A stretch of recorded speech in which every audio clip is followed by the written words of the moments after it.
puntual, que es cómo cuidamos a las infancias en una era digital. Y en particular ya empiezan a haber acuerdos a nivel global que identifican por lo menos ciertos puntos que ya no se pueden discutir. Por ejemplo, y por ahí para las madres o padres que tienen hijos muy chiquitos, en tu caso sí, hay una recomendación puntual que es que para generar o promover una vinculación saludable con las tecnologías, no hay que permitir que los niños menores de 2 años se enfrenten a ningún tipo de pantallas, porque eso de alguna manera influye de forma negativa en su desarrollo biológico y en su desarrollo psíquico, que tiene que ver con la cognición. O sea que hasta los 2 años, cero pantallas, ¿no es Sí. cierto? Y esto es un problema, porque en la mayoría de los entornos familiares, muchos padres, madres, abuelos, tías, ¿viste? El primo que queda a cargo del niño, apaga la necesidad de atención del niño con un dispositivo celular, ¿no es cierto? Suele pasar y suele ser bastante común que en la familia, ¡pum!, le enchufamos ese chupete digital para que el chico deje de pedir atención. Pero esto es sumamente nocivo y a largo plazo genera muchos problemas. Así que está bien, pero también hay que entender que es una herramienta o una estrategia también para captar la atención del niño y que no sea, y que no se disperse, que la convivencia con el niño sea más fácil. Entonces, la otra recomendación es que, bueno, está bien, no podés evitar el uso de pantallas, prioriza el uso de pantallas grandes y el consumo de contenidos compartidos con niños de Bueno, porque primera acá infancia. digo, Facu, está, lo que vos decís está bueno, porque no es blanco-negro. Después hay una cotidianidad, hay un montón de cosas si sos una mamá sola y tenés home office y tenés que hacer una llamada y el nene está pegando de gritos. Digo, muchas veces terminás utilizando Total. la pantalla de chupete por situación de emergencia. Ahora, es lo que está diciendo Facundo acá. Ahora, si tenés una situación de emergencia, porque tenés que hablar, bueno, a ver, si le tenés que poner una pantalla porque necesitas tener una llamada de laburo y tu nene está pegado de grito del techo, bueno, a ver, se la pones, pero trata de que sea la pantalla grande, porque también eso es otra La cosa. pantalla. Así como está Ahora, el fumador mira, pasivo, está también el que consume la pantalla pasivamente, es decir, si vos estás viendo una serie, algo, y te aparece el pibe, vos dejas de ver la televisión, ¿qué haces en esos casos? ¿No? Bueno, ahí está por lo menos a ver cuáles son los buenos usos y las buenas prácticas a las que podemos recurrir, ¿no? En blanco negro, todo o nada. ahora, la otra recomendación es priorizar, que esto por ahí muchísima gente es hasta una información reveladora, priorizar los contenidos extensos. En general, para los niños que están en edad primaria, se recomienda que los contenidos como mínimo duren 15 minutos. Darle a un niño un contenido que dure menos de 15 minutos implica un esfuerzo cognitivo muy bajo. Y hay muchísimo contenido ultraprocesado, contenido digital ultraprocesado que estamos brindándole en las dietas de consumo informativo, por ejemplo, los chicos, que deterioran su capacidad de atención, ¿viste? Generan eso a largo plazo, esos déficits de atención. Hay un término que es brain rot, que significa el contenido chatarra. Ya los adultos tenemos que hacer el esfuerzo y no podemos dejar de ver que hay un montón de contenido chatarra en Internet. Entonces, recomendación para primeras infancias y preadolescencias, contenidos que por lo menos duren 15 minutos. Historias, capítulos de series, videos tutoriales, todo ese contenido que tenga una introducción, un nudo y un desenlace. Tenemos que acostumbrar a las infancias a que generen una relación con los dispositivos celulares que implique un esfuerzo cognitivo alto, ¿no es cierto? Y esto de ponerle TikTok y que tenga ese consumo de scroll infinito es sumamente nocivo para su salud. Después, está bien, lo que decíamos, ¿cómo tratar esto cuando el chico empieza a crecer y empieza a ganar autonomía y empieza a ir al colegio? Se recomienda que hasta salida a la primaria, hasta que el chico sale de la primaria, no le dé un celular. En general, los padres, cuando acceden a brindarle este tipo de tecnologías a los chicos, tienen que responder una pregunta vital, que es, ¿para qué le estoy facilitando esta tecnología a mi hijo? La ¿Con mayoría qué lo que te fin y con dice qué es punto? para tener comunicación. Todos los padres que le dan un Ahí celular a está. sus hijos, incluso así, menos de adolescentes, preadolescente, 10 años, te dicen, bueno, necesito estar comunicado con mi hijo. Perfecto, esa es la respuesta que habitualmente se encuentra. Entonces, el niño no necesita tener redes sociales en el teléfono que le facilitamos. Entonces, el teléfono tiene que ser elegido en base a esta necesidad Un primaria, que Nokia es la de la 1100, comprale, comunicación. hermano. ¿Así? Un Nokia 1100 para que juegue a la ¿Cómo? viborita, que tenga una viborita como... Exactamente. Empezaron a entrar de moda, viste como están los teléfonos inteligentes, también los teléfonos incaicos, viste como estos teléfonos prehistóricos ¡Ay! que ¿Se solamente están aceptan vendiendo llamadas. actualmente? Por supuesto. De hecho, muchas empresas están empezando a producir este tipo de teléfonos porque digamos que la conciencia social en torno al consumo de Internet y de los dispositivos tecnológicos también genera nuevas demandas que son cubiertas por el mercado. Que esto es lo que tenemos que entender todos. Nosotros tenemos que generar demandas para que el mercado de alguna manera lo cubra Ah, y no diste en la solamente. tecla, ¿no? Diste en la tecla, porque generalmente te dicen, bueno, no, si no, no hay, pero acá también, como hablamos la otra vez de domar el algoritmo, ¿no? El algoritmo para que justamente no vivas en una burbuja y no te lleven a donde quieran. Esto también tiene que ver con domar al mercado. Entonces lo que está diciendo acá, la demanda, ¿no? Porque es, no, mira, yo ni sabía de que habían existido, para mí ya no existían ni siquiera esos celulares arcaicos, como dice Facu acá, que solo reciban llamada y como mucho una vigorita. Sí, en general tienen los asocian con otra terminología que a mí en particular no me gusta, porque si uno es teléfono inteligente, al otro le dicen teléfono tanananan y no me parece, pero en realidad son teléfonos que no tienen un montón de servicios o opciones para entrar a las redes sociales, a ese mundo conectado. Pero ahora, cuando el chico ya sale de la primaria, cuando el chico entra en ese universo que es la secundaria, ¿qué hacemos, no? Bueno, también empiezan a haber acuerdos a nivel global que señalan que el acceso a redes sociales tiene que ser habilitado a los niños, a los jóvenes, una vez que el niño termina con su pubertad.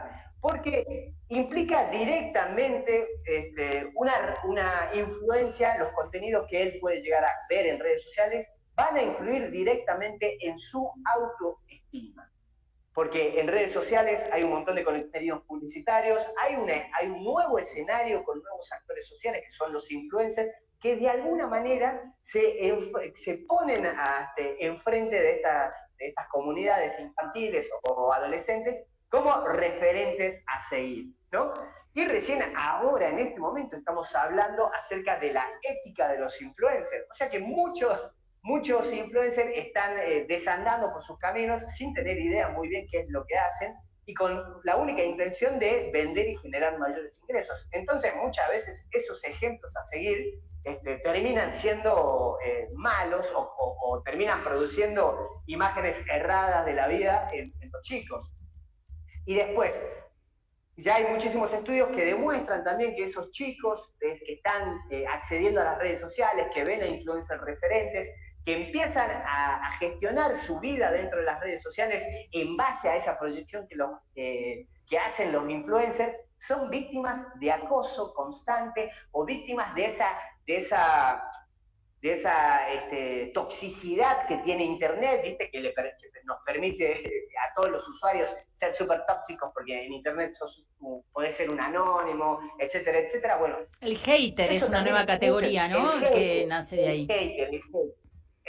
Entonces, los chicos están terminando de construir su autoestima y pueden ser víctimas, o pueden ser víctimas de hater y también pueden recibir esas proyecciones de influencers que de repente no son tan buenos ejemplos a seguir. Así que redes sociales, recién después de que un chico termina o una chica termina con su proceso con la pubertad.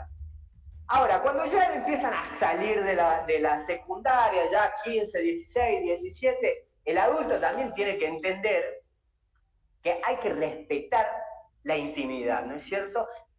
De la misma manera que el adulto estaba súper presente en esa primera infancia, haciendo navegaciones compartidas, mostrándole contenidos el adulto al niño, evitando que la navegación sea en soledad. Bueno, ahora, por el proceso que hacemos todos los humanos, el adulto tiene que hacer lo contrario, tiene que empezar a soltar la mano y empezar a, a confiar en que todo el camino que ha hecho antes va a dar sus frutos y a habilitar estos canales de comunicación, empezar a hablar acerca del consumo de redes sociales, del consumo de internet, de los influencers que sigue, empezar a compartir información, también el mostrarse como un ser vulnerable, o sea que tenemos que generar vínculos de confianza para que la navegación de los adolescentes o jóvenes adultos también, de alguna manera, sea acompañada por un responsable. Y acá te ato un poco lo que venimos Porque, hablando en otra columna con vos. La otra vez hablabas del paro porno, de las páginas de claro, pornográficas en Francia.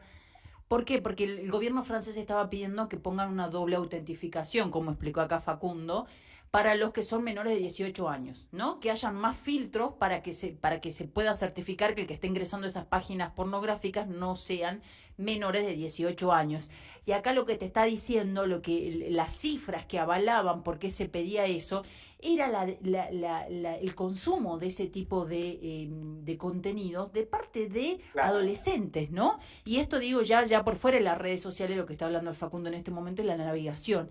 Y ahí es cuando viene también de parte de la regulación de los estados a empezar a limitar también eso, ¿no? Es un poco entre lo que pasa en casa y también lo que los estados pueden también contribuir a esto, a un entorno digital que sea por lo menos saludable para los adolescentes que ya tienen acceso, ¿no? Toda la lucha, toda la lucha es cultural, ¿viste? En el fondo, si te pones a pensar, en realidad lo que tenemos que librar es una lucha cultural, la que como usuarios, y después también las instituciones tienen que involucrarnos de una manera más crítica, ¿no? Hicieron un montón de estudios sobre gente, entre comillas, normal o gente, entre comillas, exitosa para ver qué es lo que tenían en común. Y descubrieron que esas personas todas ellas, habían tenido límites a lo largo de su vida, habían hecho un recorrido que había sido limitado de manera institucional o a través de figuras parentales. Todos habían recibido educación financiera de manera situada, de diferentes formas, pero todos de alguna manera sabían cómo vincularse con el dinero. Tercero, todos habían tenido educación emocional, o sea que sabían gestionar los sentimientos y las emociones que los atravesaban. Y vos hasta ahí decís, bueno, eso nosotros lo venimos cumpliendo, la generación Z, los millennials, la generación beta ahora, pero bueno, la generación alfa, que son los del 2010 hasta el 2025, pero ahora está la generación beta, que son los que empiezan a nacer ahora, que creo que va a ser fundamental. Otro punto que también descubrieron en ese informe de gente exitosa, que todos habían recibido un tipo de educación que estimulaba su pensamiento crítico. Y creo que es una de las bases fundamentales que van a tener que tener nuestros programas de formación. Vos muy bien lo decías, la perspectiva crítica que tiene esta nueva normativa del Ministerio de Educación de Salta, pero creo que no tiene que solamente aferrarse al uso de un tipo de tecnología o al desarrollo de cierto tipo de capacidades. Creo que tiene que ser instalada dentro del programa de formación integral de cualquier sociedad.